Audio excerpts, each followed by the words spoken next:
Before we start, we had a member that wanted to address the group. Come on up.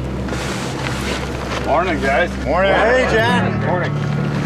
I'll be dropping out of competition. Oh, dude. I have a torn meniscus. I guess it's the cartilage in the knee, and it's a pretty severe injury, so I shouldn't go on. But there's no shame in failure.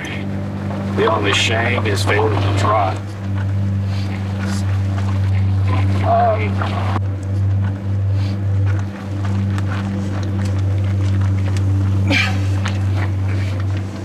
It's okay, brother. All right, let's hear it for Jan. Jan! Just as we briefed at the beginning, this is not to humiliate anybody. That was one of the hardest things you can do. But to eliminate from this, you're gonna have to ring out 3 times. So we're gonna go through that as well.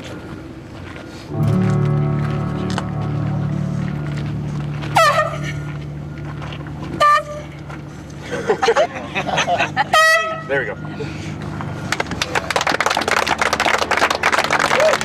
Jan thought he had a torn meniscus, but in fact, it was something more serious. He fractured his tibia. In other words, he broke his leg.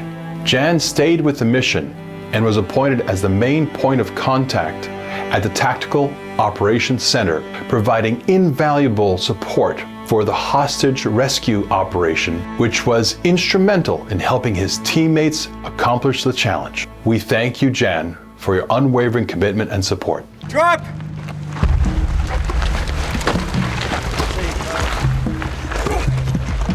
Mission Commander, knock him out.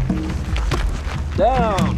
1, Down. 2, Down. 3, down, 4. down, 5. down, 6. down, 7. down, 8. down, 9.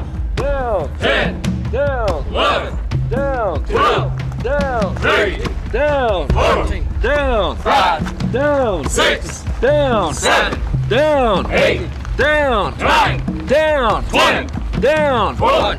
down, 2. down, 3. down, 4. down, 5. Okay, stay in the leaning rest. I'm gonna read a little report here. We mentioned it pays to be a winner. It pays to be a winner. There's gonna be someone up the top. There's gonna be someone down near the bottom. It's just the way it's gonna be. There are benefits to being a winner. Mission Commander, on your feet. Chris Way is still the mission commander with the most points overall. The current leader is Chris Way. He's a stud. Strong, fast, smart. Leadership questionable. Okay, let me think about this. Like, I don't want to be a jerk, but within the team that we're assessing, there are people that are 10s and there are people that are 0s. Nick Ryan, on your feet. Come to the front and center, please. Nick Ryan is in the top 10. Landon Church, on your feet. Come on up front, Landon, face your teammates. Cody Wilson, on your feet. Nathan Ingrail. Come on up. Nate Bailey with your injured calf. Jen Stankos. John Hayes. David Beasy.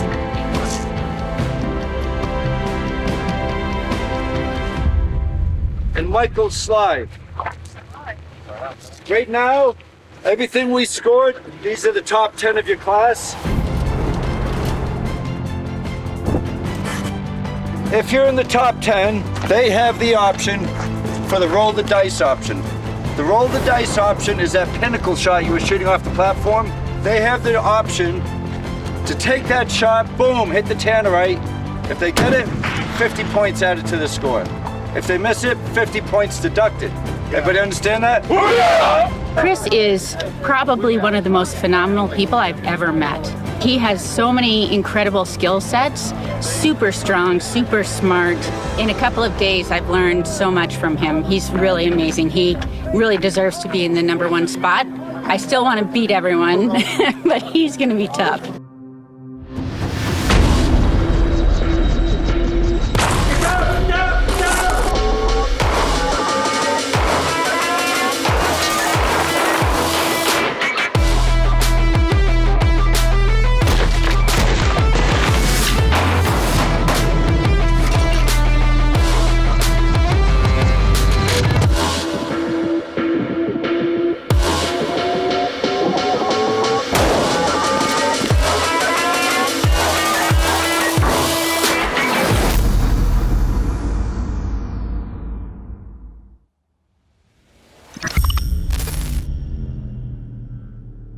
today's land navigation, we're going to have multiple points. Some are above ground, some are below ground. After we get on the site, we'll be doing our triangulation. Everybody does have a passport, correct? Super critical that we have that passport because we need to punch everyone to verify that you've been to it. The ones that are below ground will require some athletic climbing to get to the points. Every aspect that you've been experiencing firsthand has had a component of danger. Perhaps today is going to be the largest component because you're going to be on your own in the desert, extremely warm, carrying your own water. There is no resupply station to fill back up again. If you go off course, it could take us the remaining part of the day to find you. We had a land navigation exercise. That was the first one. Started out with a briefing. They were issued their maps and their compasses. There's only one access point to the tunnels.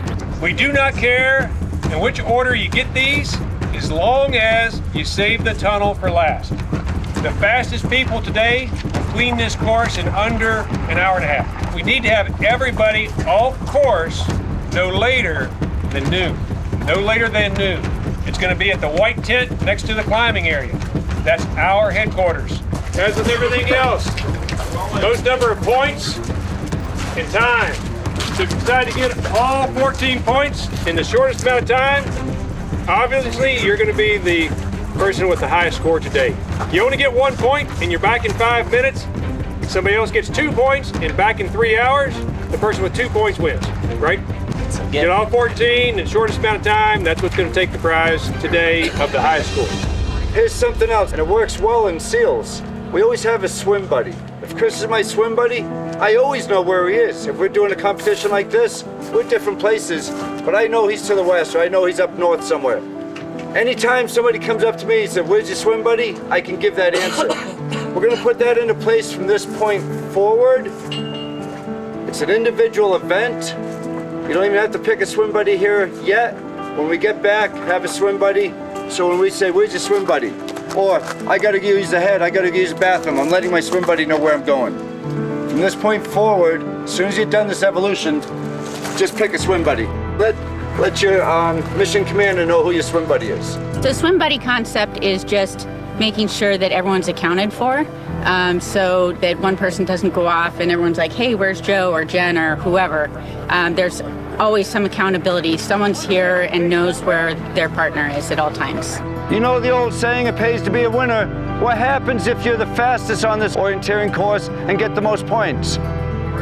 More points, more rest, it pays to be a winner. This pays to be a winner, plus much, much more. I'd like to introduce Leif Horton to you. Some of you know Leif. Sir, it's a pleasure to have you here with us. Oh yeah. Booyah!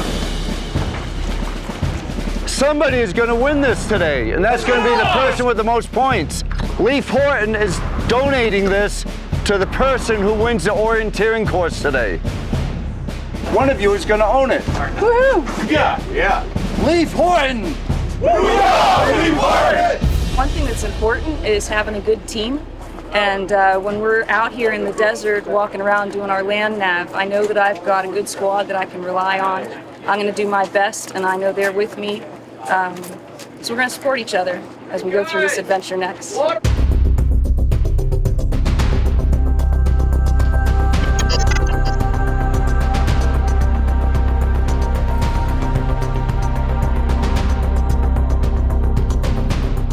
Okay guys, Don wanted me to find a place that had a little less shade than any of the other days so far, so we found this. Right here by Don and Randy, that's our first known control. This is what you take all your bearings off of for 1, 2, and 3. We also, from this control point, on a 100-meter pace count, have a triangulation, 120, 120, 120. You'll go back to this spot. We're gonna do those 3 points, 120, 120, 120, get back here, and in less than 5 minutes from now, we will start the orientation race. Go ahead and line up. Who's ever think they're going to really do well at this would like to get you in the front so you're not held back. We have 5 minutes until we actually start the event. So you can do your pace count. It's exactly 100 meters. you can see the orange post out at your target, go ahead and start now. Count them off if I were you.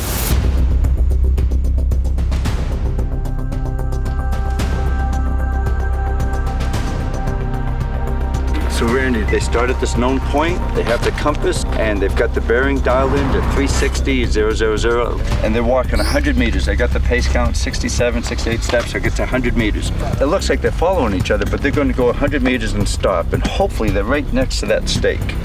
Then they're going to add or subtract 120, turn the whole body, and then they'll do it again. 100 meters, and they'll get to another point, and there'll be a stake in the ground, and then they'll stop, so it's 360, 240, and they'll subtract another 120, 120 to 0, and they'll look at that bearing, and they'll count the paces, and they should come right back to the starting point. That's exactly what they're doing. I mean, they are right on it right now. It's easy to follow somebody if you allow yourself to do it. The problem with that is when you're out in the field trying to find points, you need that pace count for accuracy, and you need to be able to shoot those azimuths. What is azimuth? Take your north-south line on a compass and take your direction of travel and you measure that in degrees from the north-south line, and that is your azimuth. You need that pace count for accuracy, and you need to be able to shoot those azimuths. You're not going to have somebody to follow out there, right? That's right. And it happens so often, you might follow someone who's going the wrong way. Yep. And this compass course here, as you know, we have points scattered everywhere. It may look flat from here to there, but I guarantee it's not flat. There's a lot of obstacles, and when you're trying to stay in a perfect azimuth, that becomes a challenge. If you make a mistake, you're going to get lost, and it's a bad thing. I have a good feeling that most of the people here are going to do well, and if they get all the points, their ratings on the leaderboard is going to go way up. If they go really slow and make a couple errors, they may get 1 or 2 points, and that's it, and they're really going to sink down. So the potential to jump up in the standings is pretty big with this event. Yeah, it is. They're And now, good at again, land that now. fold AR has an incentive. Yeah, that weapon is really cool. Welcome to the fire. I'm the one with the lighter. They're burning through your veins as we're walking through the flames, getting higher. Welcome to the fire.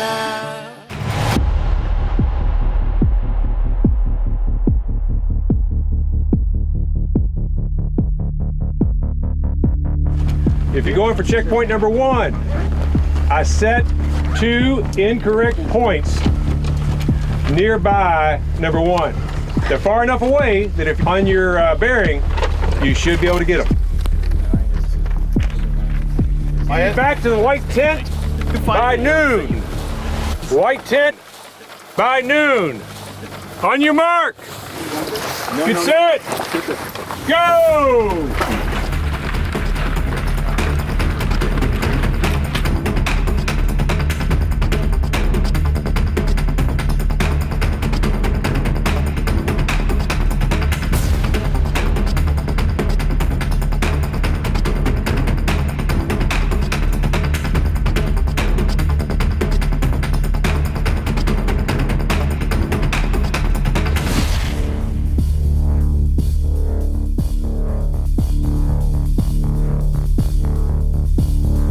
So what's going on here, there's points scattered throughout the desert and underground in the tunnels, and they were given the option to choose heading all those points in any direction they want. So people go in all different directions. I paired up with Chris Way, who does this for a living. He actually does these like navigation things with sniper shooting and all this. And I was like, this guy's the expert, he's winning. I am gonna attach myself at the hip because I know he can't drop me. Like, you can try to run away from me, but but you can't.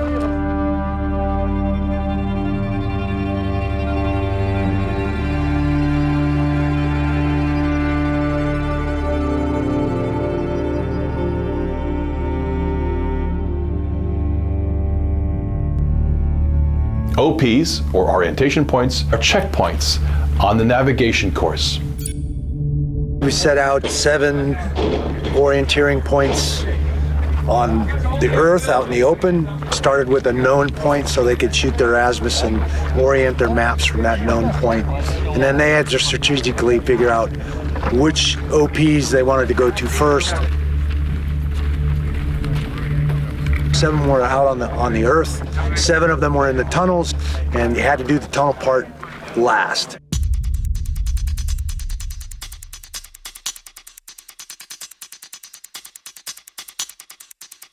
Everybody has a surviving man passport, and every section is for a specific orienteering point. But if you see orienteering point 3, for instance, that punch matches up on the passport and they stamp it for 3. Okay. So then we'll look at the passports, we'll know where they are.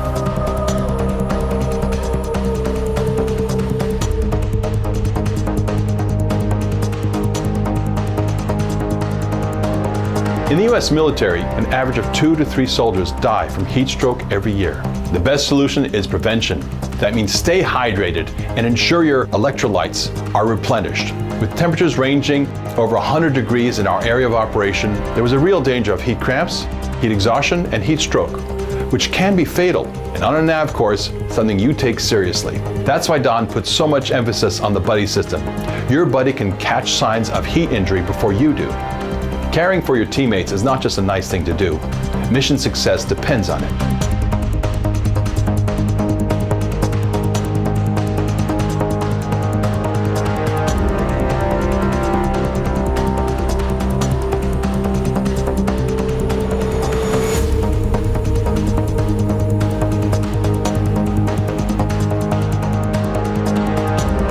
I must be out of my ever-living mind. Be interested to see how many points some of the folks have got. They're just now starting to get to the tunnel.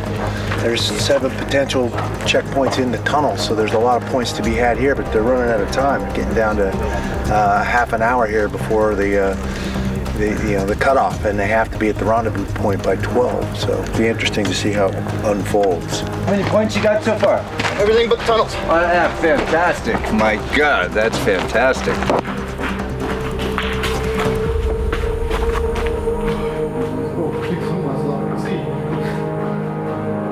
We have people pushing hard in there.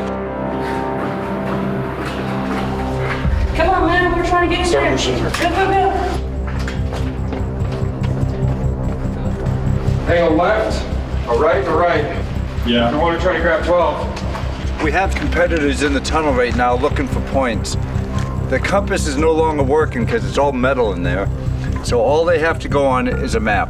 Out in the desert, they had a map and a compass. Now they just have a map. They try to orient that map, but some of them is going to feel a little spooked in that tunnel because everything echoes and it's pitch black in there. The uneven surface that I'm being slow on.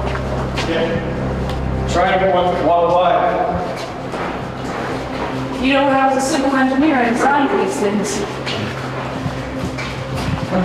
And so what they're looking for is these gratings up in the sky, and then there's a ladder, a rope ladder comes down, then they have to climb these rope ladders, take the punch point, and punch the passport before they can leave that. D3.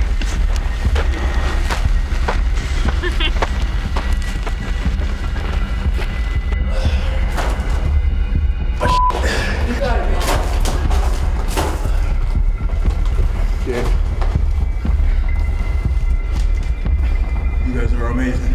There's one. Okay, there's one. Number 11 is the 4-foot diameter one. So that's gonna be this tiny one up right over here. Isn't it? No, not this one. Oh, keep on. This one here. Right here? Yeah.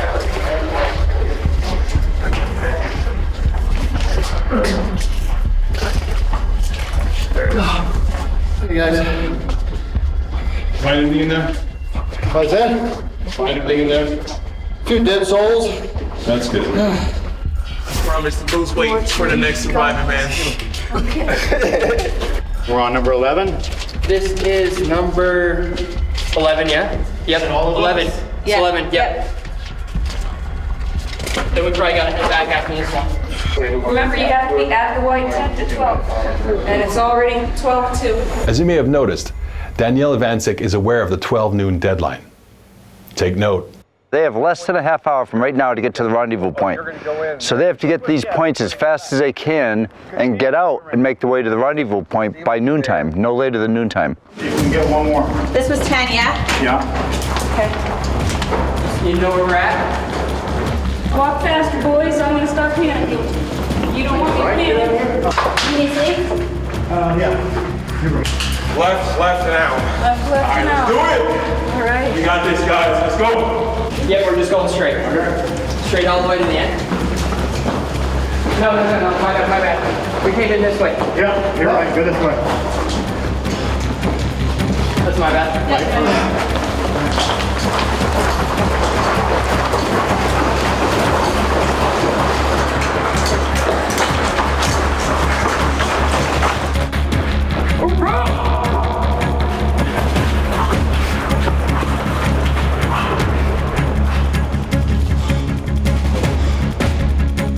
You guys gotta move. You don't want to be late for the rendezvous. Right now, move. White tent no later than noontime.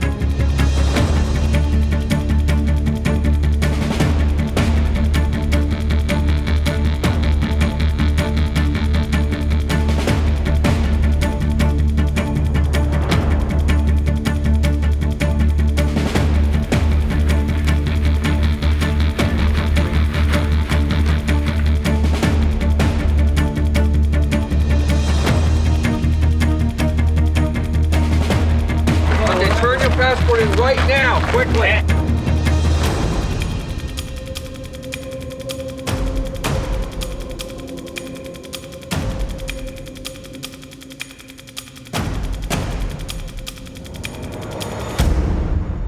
Good job. Good job. Here we go.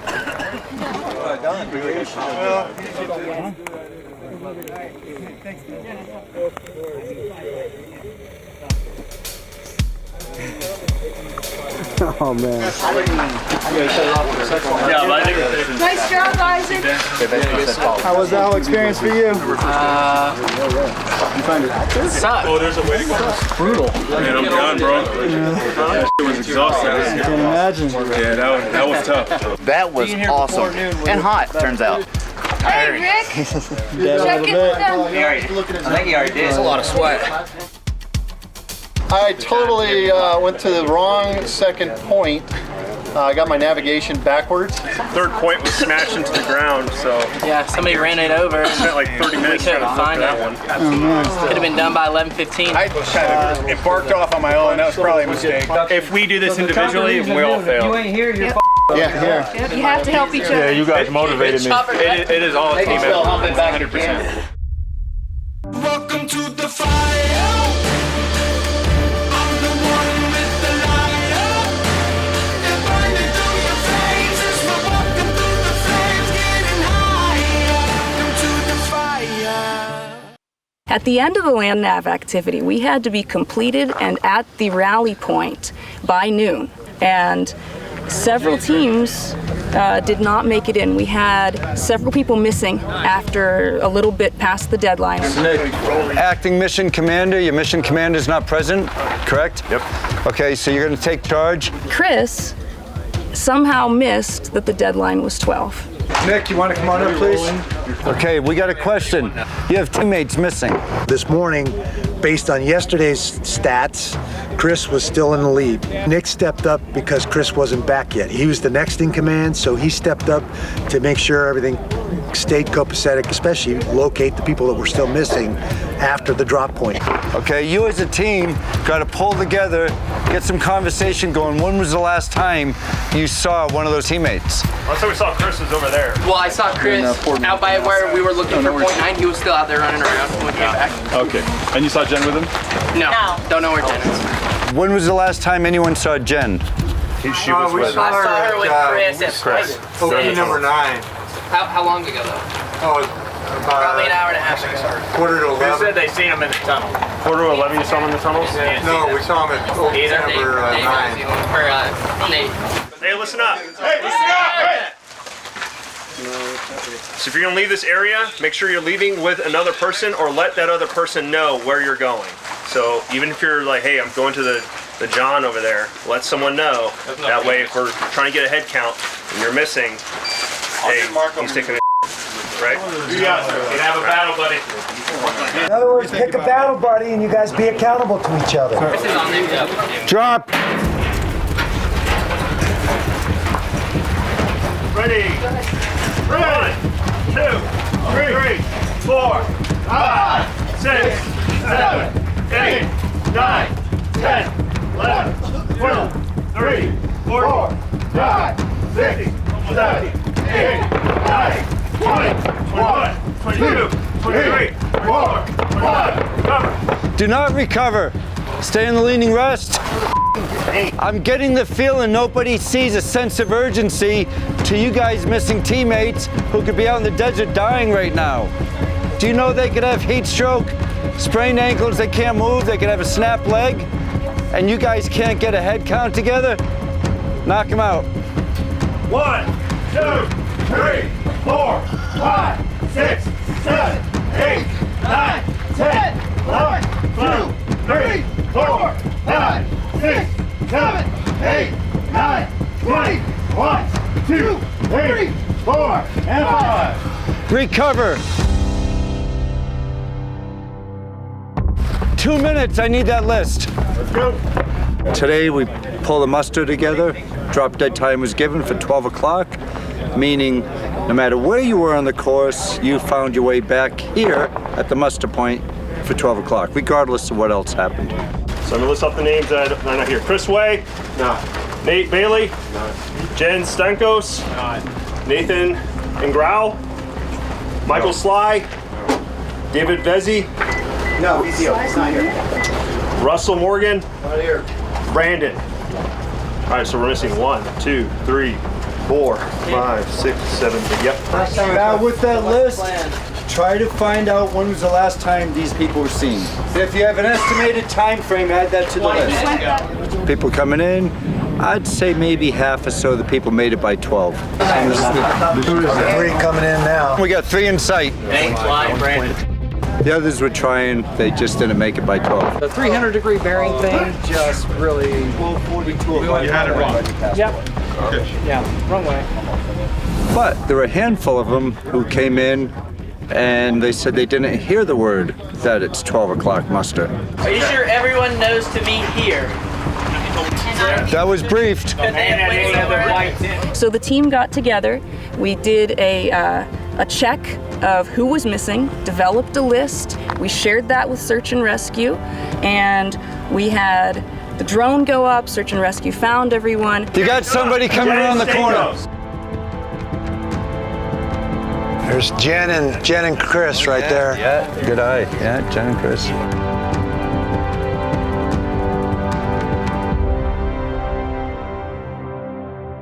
Are you guys okay?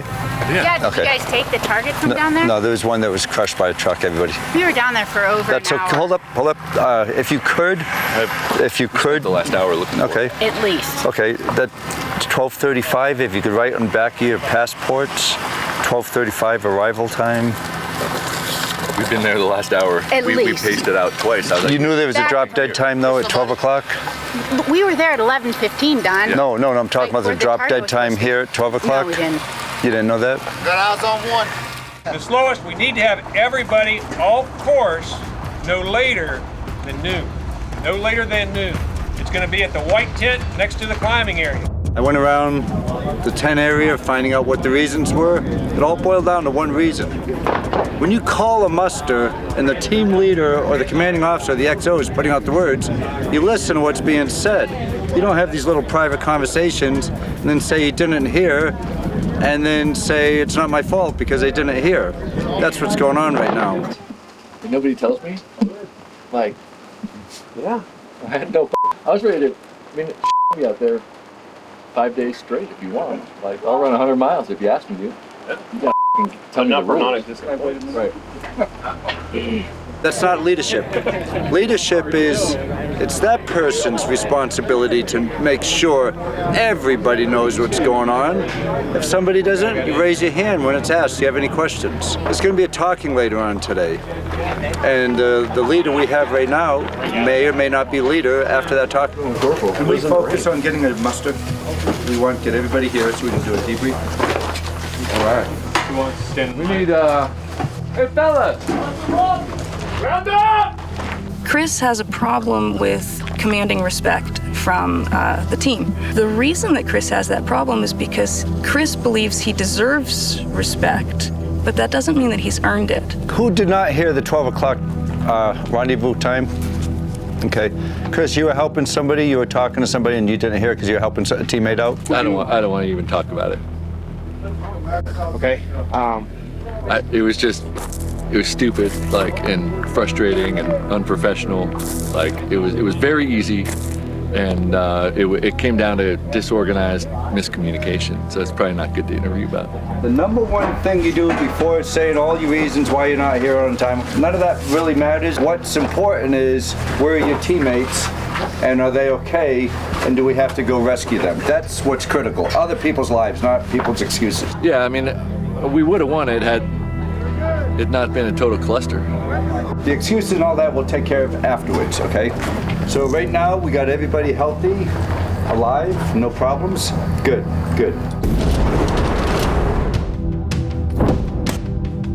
Being in the Marine Corps, I'm not new to this type of stuff, but I've been out for a little while, so it's getting back into it, and it's a challenge. I have a few pins in my hip, so that makes it a little painful, but we're pushing through it. Doing the best I can, and we'll keep doing 110% all day, every day. Coming up in next week's episode, the conclusion of Surviving Man, Stage 3. The earlier part of the day was an absolute disaster for me, and I was really trying hard to win, and I lost so many points. I just felt like I really had to roll the dice and go for it. They're shooting from 3 different positions. I heard some comments like, look at all the dust. When you shoot that low in the dust, there's dust clouds that come up. A lot of the training in the military is you pick up a weapon because you might find that on a battlefield and you've got to use it.